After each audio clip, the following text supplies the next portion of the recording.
Coming up on this episode of Sports Path, we've been busy broadcasting some volleyball and soccer games, and we have highlights from the past 2 weeks, including the huge North versus Roseville rivalry on the volleyball court. Yeah, that's right, Sam. We also have some soccer and football to report on, so sit back, get your popcorn, and enjoy tonight's show as we take you down the sports path. Nice header in there, and it'll go in. Another goal. 3-0 now. Looks like that one was Devin McGill. McGill gets the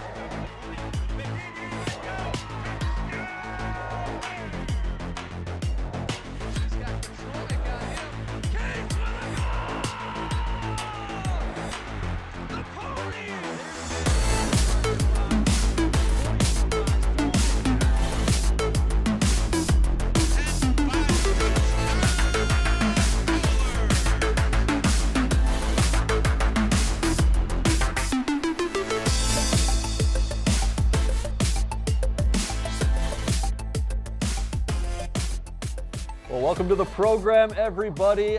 I am Sam Erickson, right along my main man, John Miller. So happy you could be with us here tonight on Sports Path. Yeah, plenty of highlights here. I feel like we should always do a show almost every week because there's just so many good players and so many good teams to cover here with your Fab Four. They always get me amped up, but lots of good stuff here on the segment, Sam. Lots of good volleyball, soccer highlights. Well, maybe not so much on the soccer, but we got a lot. The crew is ready to go, and we're ready for a good episode of Sports Path. And how about that new intro video, my man? It's got me jacked up. Feel like we're in the big time on ESPN or something. Yeah, that music, it just makes you just want to do a little hyped up little dance. Everything gets a little going. I like it. I like it. All right, well, enough for the dances. Maybe we should get into the meat and potatoes of our program. We're going to start it the way we always like to, and that is with the social media montage. And we will start with something you got, I think. Yeah, that's right, Sam. It's a segment where we scour social media in search of the best tweets to feature right here on Sports Path. And for this week, we have a couple of football-related tweets to get to you, starting with Sam's football first tweet. Yeah, it looks like I passed it to you just so you can pass it right on back. So we are going to start with a tweet from the Tartan Super fans. There is a picture of the Tartan student section after a big 28-9 win over their cross-district rival. That, of course, is the North Polars. Tartan and North both make up part of the District 622. There's always bound to be a good match and a friendly rivalry between those two schools. Gotta love that picture. They're packed. Student section, nice shot. Yeah, you gotta wonder if they have their own show like the Bill Schwartzky super fans there that the Bears had in 1985 Saturday Night Live. Might be a little too old for these members. Yeah, I was gonna say these kids are a little young for that, but maybe they've seen it on reruns. Yeah, I'm not even that old. But next we'll head over to White Bear Lake to see what their AD has been tweeting about the popular @Go White Bear Lake Bears Twitter account, once run by former athletic director Tim Herman. He is now retired and he's transferred power of that account over to new White Bear Lake AD Brian Peliquin. Peliquin already using the account to update the fans on what is going on over at White Bear Lake. The Bears couldn't pull off a win against Eastridge on the 15th, but that didn't stop the student section from pulling like a Slipknot-like mosh pit and going absolutely nuts on the halftime dance line performance. The student section for White Bear always shows up with a strong crowd to have some fun. As you can see right there, insane. Yeah, look at that video, man. I don't know if I would have fun in that. I don't think I could survive that at my age. I'd have to work on my cardio for that. Like, they were just jumping around. Yeah, hopefully that was on a loop. That was a lot of activity.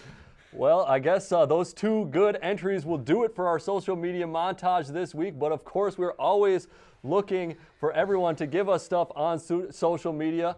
You can tweet at us. I'm at SamSECTV or at JohnSECTV to let us know what's going on at your school, what they're up to. So head on over to Twitter and give us a follow. Yeah, now we'll shift from social media now to soccer. We'll look at the Suburban Gray standings. Matamidi is 3-0 after beating Hill Murray 27-6 in their first conference. Or actually, this is football standings, excuse me. Their first game of the year. The Zephyrs were coming off a big win of Cottage Grove at Cottage Grove as well. And Brandon Anderson for the Zephyrs has over 400 yards on the ground for the Zephyrs. Might have a big one this week at home against St. Thomas Academy. Former conference foes now in separate sections looking to go at it. The rivalry's still there.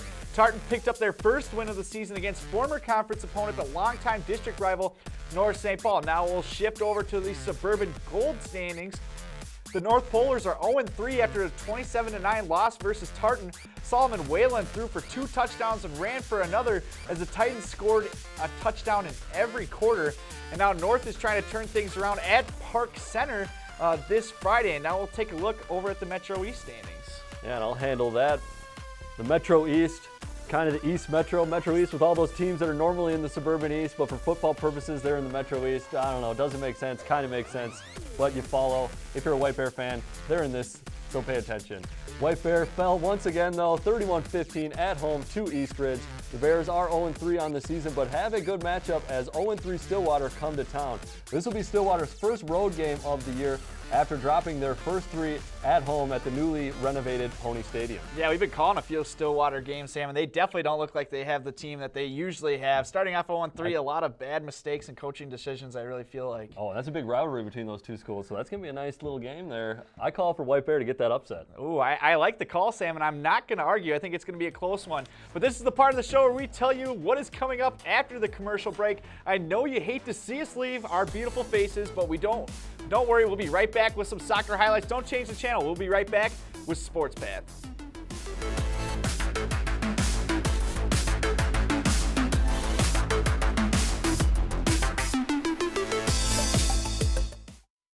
I am a veteran, and my victory was finding the strength to be a champion.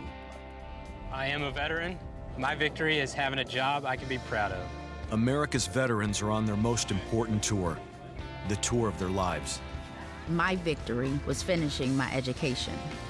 Mine is proving a disability is not a limitation. At DAV, we're on a mission to help veterans get the benefits they've earned. My victory is having my new battle buddy. As veterans face their challenges, DAV is there to help for victories great and small. I'm a veteran, and my victory is getting the help I needed to put my life back together. DAV offers veterans of all generations a lifetime of support. I am a veteran.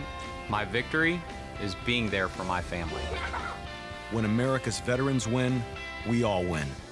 Help us support more victories for veterans. Go to DAV.org.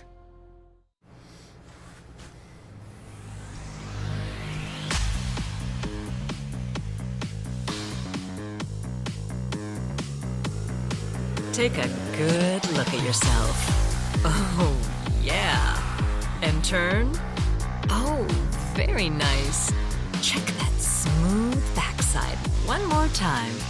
No, really. Check it. Do you see any changing or suspicious spots? It's your skin, and it's important. If you're a man over 50, you're in the group most likely to develop skin cancer, including melanoma, the cancer that kills one person every hour. When detected early, skin cancer is highly treatable. Check yourself out. And find someone else to help. Learn more about what to look for at spotskincancer.org. A message from the American Academy of Dermatology.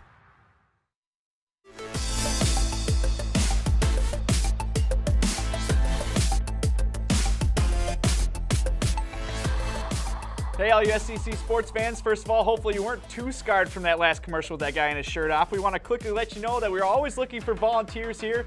We have cameras. Maybe even you want to call some games. We're always looking for help for our sports broadcast. All you have to do is call Arlen Becker. His stuff is located on the screen, his contact information. So contact him on there. There you can see my beautiful mug in the commercial. And we're always looking for help, so contact Arlen. I like that Row the Boat t-shirt, John. Plenty of rowing going on. Flex always, he's getting it done. Represent the U of M quite well. Well, welcome back to the Sports Path desk. Inside the studio, pretty nice pile of bricks we got here. We've talked football, got some nice teams doing some things. Matamita looking pretty good. We got a big game coming up against St. Thomas. But that is football. We're going to move on to soccer now, and I think we're going to start talking girls soccer, and more specifically, soccer standings. And this is your girls Metro East standings. You see Matamita is undefeated after 3 games in the Metro East. The Zephyrs grounded out a tough non-conference schedule, but as always, it has them primed for another run at the Metro East Conference title and possibly the state tournament. Mott is currently ranked 5th in the state, and with an easier run of games coming up, I think they may just find a permanent position inside that top 5 of Class A. Yeah, very impressive. Now we'll go over the girls' Suburban East standings. White Bear Lake are 4-0 and at the top of the conference after picking up wins against Cretin, Roseville, Forest Lake, and Woodbury. Claire Odemark leads the Suburban East with 11 goals, but sophomore Kayla Anderson is coming up right from behind, and she has 10 on the year. The Bears have a tough stretch starting tomorrow as they travel to Eastridge, Mounds View, and North St. Paul in their next 3 games, so quite tough sledding there.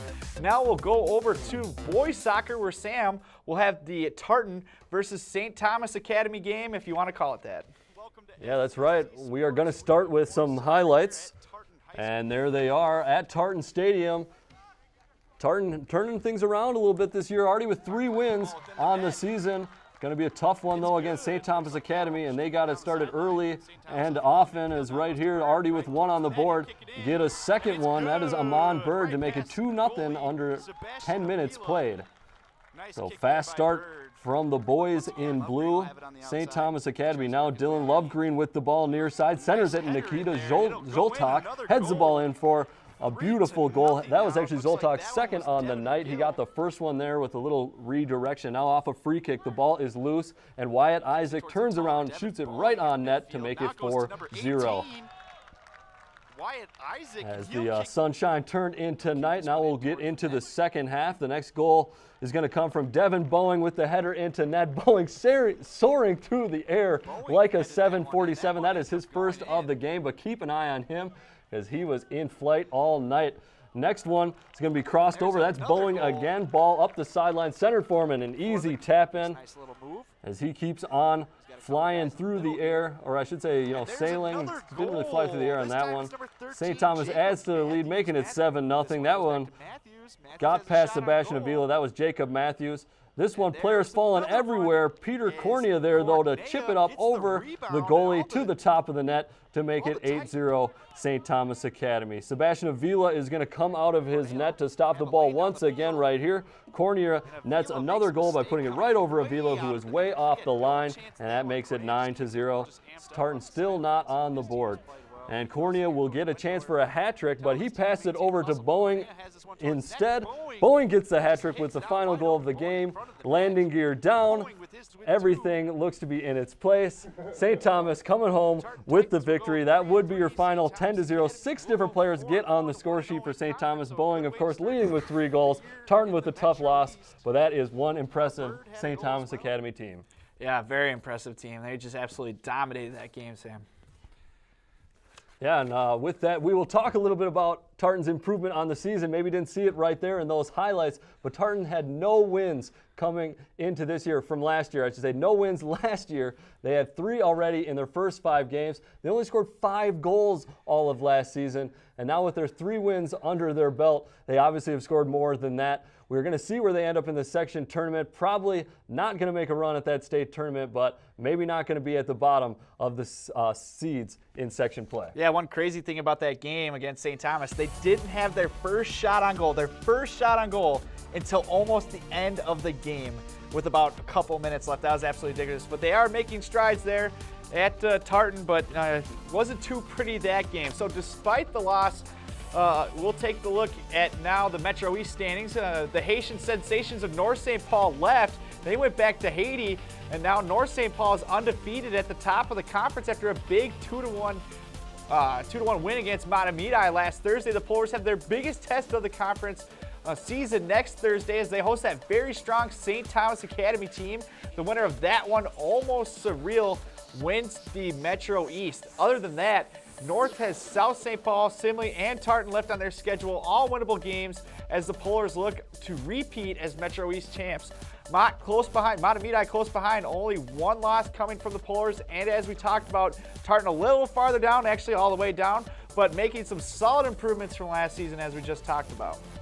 Now we'll check in with White Bear over in the Suburban East. After a nice start to the season, White Bear has found things a little more difficult in conference play. No surprise there. Suburban East always tough. The Bears are winless so far in conference, but they were able to get some results with ties against Cretin-Derham Hall and Forest Lake. Lauren Altman still leads the way for the Bears with 6 goals on the year, and White Bear looks to get into the win column in conference tomorrow night away to East Ridge. Yeah, so coming up after the break, we get you some highlights of our first volleyball matches of the season, including a heated North versus Roseville rivalry. All that coming up next right here on Sports Pass.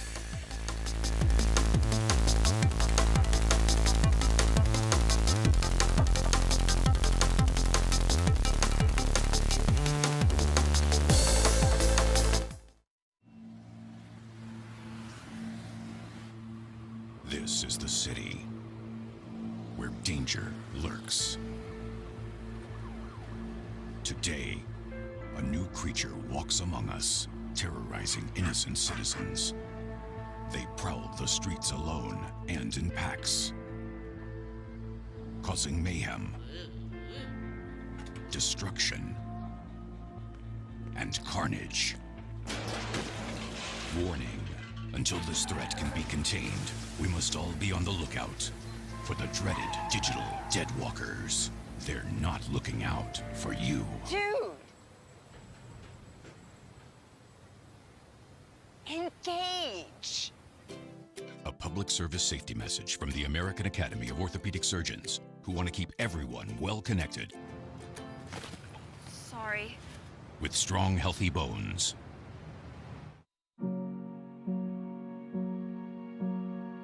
You're going to need me.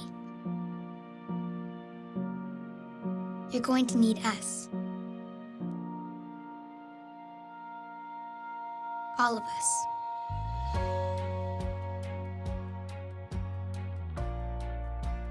You're going to need our technical skills, our math, our engineering skills. You're going to need our help with your water, your air, your food. You're going to need our organizational skills, our problem-solving skills. You're going to need our determination, our honesty, our compassion. You're going to need the next generation of leaders to face the challenges the future will bring. And we promise we'll be there when you need us.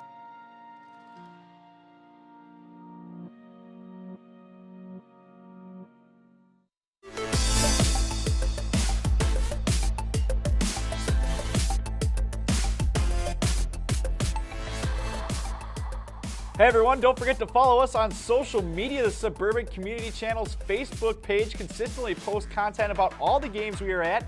We will also be posting about all the other shows we produce here at SEC. The SEC TV Sports Twitter page will also be tweeting about some good information about all the news surrounding your Northeast Metro Prep sports, so give us a follow on Twitter. You think that kid's tweeting? I think he's playing a game. Somebody get that kid's device. Now he's watching our YouTube highlights, I think. There he goes. Great shot right there, so check it out. I think he's watching Sports Path. I think you're right. Well, welcome back to Sports Path inside the studio. I don't want to watch my beautiful face too, Sam. You got it right. We're inside the friendly confines here of the Sports Path studio. All we need is a little bit of ivy growing on our bricks back there. If you're watching tonight, this Sports Path episode, it is live on September the 20th, but just like John said, you can always find our broadcast on YouTube. So if you want to see the full broadcast of any of our games or past episodes of Sports Path, I'm not sure why. You may be like, I don't really understand the show. Who are these two hosts? But anything we've done, you can find it on YouTube. So go to our YouTube channel, youtube.com/SCCTV, and check them all out. Yeah, now let's shift away from our opening and let's get into some volleyball. Matamidi versus Hill Murray. This one would be at Matamidi High School as the Pioneers take on the Zephyrs. And Hill Murray would start off with the run as Claire Westby gets an ace to make it 3-0 in the first set. Now later in the first set, Hill Murray shows their power once again with Westby hitting it from the outside. That would make it 13-5 in the first set. Westby has another kill in this first set, making it 17-6. And Matamidi is unable to control it after that hard hit. And then once again, Claire Westby will make another slam, and it puts the Pioneers up 20-6. She just has a dominating spike. Now Matamidi stops the streak as senior Josie Watkins hits one over that lands just inside of the lines. 20-7 now. Now Morgan Lindemann ends it with an ace for the Pioneer. Hill Murray takes the first set 25-10. Once again, whose name will be called? Claire Westby. Westby starts off the second set with the kill for the Pioneers. It bounces off a few Matamidi hands before finally making its way out of bounds. Matamidi has to find a way to stop her. 1-1 in the second set. That girl right there, Kendra Hansen, should be the Zephyrs' answer to Claire Westby, but back to serve now, right? Westby couldn't return it. Kendra Hansen ties the set at 6 with a nice serve. Again, Hansen sends it over. Westby, who can't return it. Zephyrs with their first lead of the night. Now it's 7-8, and Kendra Hansen shows her height with a hit over the net. It is now 8-6, Zephyrs in the lead. Unfortunately, the Pioneers would run away with it. Leilani Victor with a point on the serve for a 10-point lead, sends it to set point. A serve to the net gives Matamidi hope as Kendra Hansen is back to serve again. But number 4, Lauren Heinrichs, has the final kill, sending this set 25-15 would be your final score. And now we'll move on to the third set. Lauren Hall comes up with a big block for Zephyrs, putting them in the lead with a 9-8 lead. And the Pioneers use Claire Westby again, putting the Pioneers ahead 23-17 later on. It's starting to look very grim for the Zephyrs, but match point here as Kendra Hansen's kill gets blocked out of bounds on the back of the court, so it's now 24-20. Next point, Kendra Hansen has another serve blocked out of bounds, 24-21 now. Zephyrs are trying to make a comeback. Hansen comes up with a block of her own. It'll now be 24-22 deficit, and the Zephyrs will take a timeout, hoping that the timeout will help them out with this set. You know, I'm kind of wondering why they didn't use Kendra Hansen like they did before. She wasn't near the net, and they didn't use her skill set, as those powerful kills are hard to block. But now the Zephyrs with a nice dig, and Kendra Hansen again hits it over. Tipped at the net, but it can't be controlled. 24-23 now. Zephyrs are coming back. The Pioneers find a way to block Hansen's kills, and they come away with a 25-23 win. Close one at the end, but this really was Pioneers all the way. They are known to have a strong volleyball team, maybe not quite as good as their hockey teams over there. But there she is. Claire Westby leads her team to victory. The Pioneers have only lost 6 sets in 13 games. Concordia Academy and Minnetonka are the only teams to beat them so far this year. And as I was talking about Claire Westby, she could do it all. She had great serves. She has an absolutely devastating kill. But if you're Matamidi, you know, I kind of wondered why Kendra Hansen, you know, they played her, you know, near the back of the court, and her game is more suited to get lots of kills, and they just didn't do that. Yeah, you'd think, I mean, with her height, they want to right up there with the net. Heck of an effort by Hansen trying to keep them in it. Almost kept it going, but just fell short, as you saw. Well, we're going to, after some volleyball highlights, we're going to highlight some volleyball, and more specifically, we're going to talk about North St. Paul and Roseville and their matchup history, because we maybe have some highlights of their game last night coming up. Now, as you can see, these teams a lot of times meet each other in the postseason, but I've also scheduled each other in the regular season. And if you're a North St. Paul fan, you see a disturbing trend with some of these scores. Now in the 2012 section final, Roseville got there as a 4 seed and swept North 3-0. Now in the regular season of 2013, North St. Paul wins. In the 2013 section final, Roseville wins. 2014 regular season, North St. Paul wins. 2014, as the 1 seed, North St. Paul loses. In 2015, they didn't meet in sections, but Roseville won the regular season matchup, and that was the same story last year. Is 2017 going to be different? Roseville seems to have dominance over North St. Paul, even when North St. Paul is the favorite team. They met yesterday, and I think, John, you got some highlights. Yeah, let's check out the Roseville versus North highlights. As you just talked about, Sam, that heated rivalry. Roseville gets an early 5-2 lead with some quick thinking by Aaron Beer, tipping it over, down over the net. And they'll take the 5-2 lead, but with a couple kills later in the set by Lauren Stedman, the Polars up 18-6. Stedman continues with a huge spike for a 19-17 lead. And then Selena Rodriguez comes up with a tricky serve, tips the net, and it lands on the Roseville side for a 20-17 lead, which will be right here. And then Rodriguez will continue with the powerful serve. This one hits the rafters of the gym. Those powerful serves are hard to return. Score now 21-17. Set point now, Chris Maher, who's all over the court, is back to serve. Hard to return for the Raiders. That's a 25-18 win, and North takes the first set. Rodriguez and Stedman come up strong for the Polars in that first set, looking good against the rival Raiders. Let's see what they can do with the second set. Raiders again with an early lead, 5-1, after the ball is tipped at the net and drops on the Polar side of the court. And now the Raiders will keep their lead as North fires one a little bit too far out of bounds for a 12-5 lead in the second set. Pullers now make a run and only trail by 1 point after a strong spike from Jada Johnston goes out of the back of the court. Now it's 21-20, but Roseville takes back the control of the game and ends on a 4-point run with the spike from Martinez that goes out of bounds. They take the second set 25-20, match score tied up at 1. Roseville again finds a big lead early in the third set, 6-1 after his serve tips the net and drops on the Puller side, but the Pullers come back and tie it up at 10. Senior Alina Zakruski with the big spike. And Pullers get their biggest lead of the third set. Stedman with the serve. The return tipped down at the net. It's a 22-14 lead by the Pullers. Elena Johnston finishes off a 4-point run for the Raiders, bringing the score 22-18. Selena Rodriguez will finish off the third set with a kill. Pullers lead the match 2-1 after winning the first and the third sets. Now I'll take you over to the fourth set. That, once again, will belong to North. They go up by 12 and just dominate the fourth set. The serve comes over in his return where Yaiza Franco hammers it over for the 21-9 lead. What a kill. And the Raiders get sloppy, and an easy tip goes out of bounds for match point. And that'll be 25-10 will be your final on the fourth set. North takes it 3-1, and they continue their undefeated season. There is no way they don't make it to the finals in the section tournament. I'm going to predict it right here, Sam, on Sports Path. I'll predict it. It'll be a North versus Stillwater final at St. Paul, Washington on November 2nd. You heard it right here, and it's going to happen. We'll try to be there if that's the case. And who's going to win that game? I'm going to go with North. They got a very solid team. They put everything together. They don't blow you away with any players. Stedman's great, and so is Rodriguez. And I think we're going to hear Rodriguez's names a little later, so stay tuned. Yeah, terrific game from North. So let's take a look at where they are in the Metro East standings as it's still early on.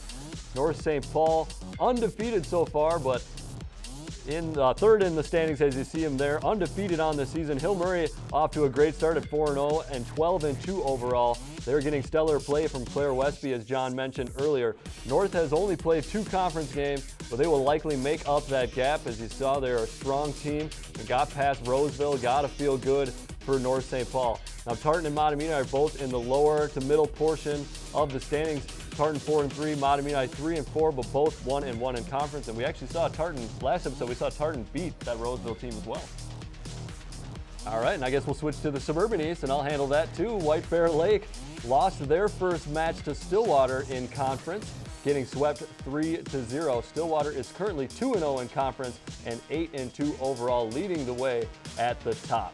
White Bear is 0-1 in conference and 6-7 overall, but a team much improved from last year, as I think White Bear Lake only had about 3 or 4 wins all last season. Yeah, so some good things happening from our Fab Four in volleyball, but now it's that time once again. It's been a long 2 weeks since I have had the opportunity to call Athletes of the Week. I had plenty of time to debate to figure out which players I really thought deserved this. So for Female Athlete of the Week, I had to go with junior number 5 out of North St. Paul, Selena Rodriguez. Rodriguez had 11 kills and 4 aces last night in the win over rival Roseville Raiders, where we talked about that matchup plenty earlier. Let's see where the Pullers can make it in the section tournament. As I said, they would win, and it's bound to be a deep playoff run with a strong Puller team led by Rodriguez. All right, now let's go to the Male Athletes of the Week. Actually, it's athlete, but I got 2 this week, and a decisive win over Parker Cottage Grove 2 Fridays ago. Matamidi was led the way by senior running backs number 22, Brandon Anderson, and number 32, Adam Olson. Anderson had 25 rushes for 190 yards with 3 touchdowns to go with it. Olson had 20 carries for 152 yards and 2 touchdowns. Both averaged exactly, both the same, 7.6 yards per carry in a dominant 42-14 shellacking of Park Cottage Grove, my alma mater, on the road. But, I mean, absolutely impressive performance, and they both had the same amount of rushing yards. Yeah, nice job. We'll take a quick look at some upcoming broadcasts. You're going to see that Matamidi football team in action on Friday, North Volleyball on the 26th, and then a good soccer matchup on the 28th, North welcoming St. Thomas Academy. Yeah, big game, September 29th. South St. Paul, who usually wins the conference in Matamidi, where Matamidi plays for football. That'll be a big game to show where Matamidi is at in the conference, and we'll see what happens. And that's going to be courtesy of Town Square TV. That one will be at South St. Paul. We are not going to be doing that game, but a great matchup nonetheless. Well, it looks like our next episode of Sports Path is going to be on October the 4th. We want to thank you all, of course, for watching. Thank our production crew. Hope you have a good night, and we'll see you next time.